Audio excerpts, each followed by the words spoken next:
Hey guys, Queen Cat's back again. I have another review to show you. I said in my other videos I did do some shopping over the summer, and I bought this bag probably in the middle of June, around the middle of June, and I bought it off of eBay. I bought it from a very good seller. I bought it from a seller that was in Canada, and let's get to it. So, eBay is a pretty good place to shop. Keep in mind, you want to deal with people that have a lot of positive feedback, trustworthy, maybe they offer a refund, really look at the product. There's places that can verify the pictures that they've put on. When you're investing in a bag, even, any amount of money, when you're doing it over the transaction, when you don't even get to see it or touch it, it's hard if you lose that. But eBay's really good. They do offer quite a bit of protection on most of your purchases. And like I said before, they do make it very hard for the seller who may have ripped you off. They make their life very difficult until they you get the money back. So I hope you've all had positive experiences with eBay, but do use your intuition to guide you and really search the products. Once you start going into the Louis Vuitton stores, you start feeling the products, seeing how the zippers work, knowing the quality, you can kind of spot some of the differences on websites. But generally, the safer places to shop are the good second-hand used pre-loved sites. The eBay dealers that have been around a long time have a lot of positive feedback. And anyway, so I'll show you what I got. I was lucky enough that this one did come with the dust bag, which is always nice. Now, whether or not that dust bag was current for this model, which is the Saleya MM, I'm not sure, but it's always nice when they do throw in a dust bag. So here it is. It's the Saleya MM, and it is in the Damier Ebene, and it is no longer in production, so you can only get this one pre-loved or on a used site. It's a lovely little bag. I was looking at the GM and I wasn't sure whether I was going to get the MM or the GM, but I have started downsizing a few of my bags and finding I don't need all that room sometimes. But it's nice to have those big bags when you do want that little bit of extra room. So this one has the lovely brass hardware on it. It's really nice. It rains so much in the winter here that I want to use a Louis Vuitton bag even in bad weather. So this would be one of them that I would use. This is my go-to crappy weather, durable, strong bag. So I'll give you a couple of modeling shots first. So here it is. The bucket is about the same size, just a tad smaller than the MM Neverfull. So if you're trying to compare, and there's the front on, and you can see the GM, like it's got a kind of a hard bottom, and the GM stuck out a lot more, and it was a bigger bag. And I figured the handles were the same length. On a bag that's so much bigger, it was kind of uncomfortable. It wasn't balanced for me. So here it is, and I'll give you a close-up. There we go.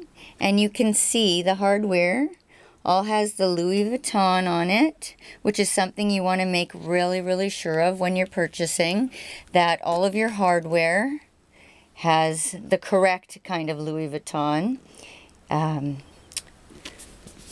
engraving on it, for lack of a better word. But they all have the same Louis Vuitton lettering. So you want to make sure everything matches. And we can see here that this is made in Paris. Made in France. Louis Vuitton Paris, made in France.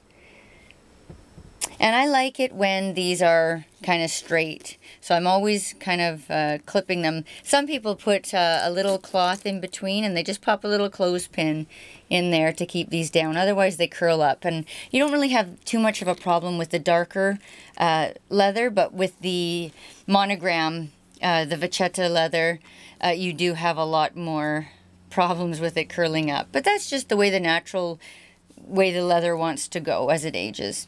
So it's got a beautiful, sturdy, very sturdy zipper. So we'll open it up. And inside you can see that lovely red lining. I think it's called Alcantara lining. And it is really, really suede-like. It's very, very lovely. It actually makes the bag a smidge heavier, so it's just a little bit heavier. But it's nice that it's very, very open. And it has a little, well, if anyone still has that shape of cell phone pocket, or it's got a little one here as well for, you know, your new smartphone or whatever you want to keep in there, your keys. But basically it's just another big open bucket.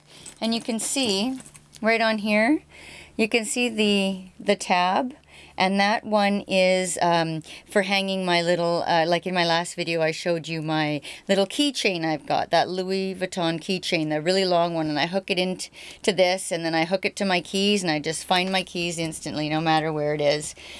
So it's a really nice big sturdy bag, and you can see, also keep in mind where the positioning of all the Louis Vuitton emblems are. It's going to be the same on every bag. On every bag, yeah. I noticed when I looked at my Yayoi Kusama, I noticed that on the sides sometimes it didn't line up, and every now and then you're gonna get just tiny little imperfections because everything is still guided by hand in their machines. So yeah, this was a really good buy. Oh, and I'll show you. I don't think you can see it. The camera might not pick it up. My stamp is right in there. You can barely make out the numbers. Is VI2059. And that means it was made in France. It was made in 2009, and it was made in the 25th week. So this is a fairly older bag. I'm not sure exactly when they started, when they stopped making these, or how long the production was on them, but I really, really like it. It's a smaller bag. It's just really, really perfect for winter weather when you don't want a big sack and you want something that zips on the top. So there's my Saleya MM, another great purchase, and do give eBay a try. And who knows, you might like it. Anyway, I've got one more video to show you guys, and I will be back. So peace, guys. I'll see you very soon. Bye-bye.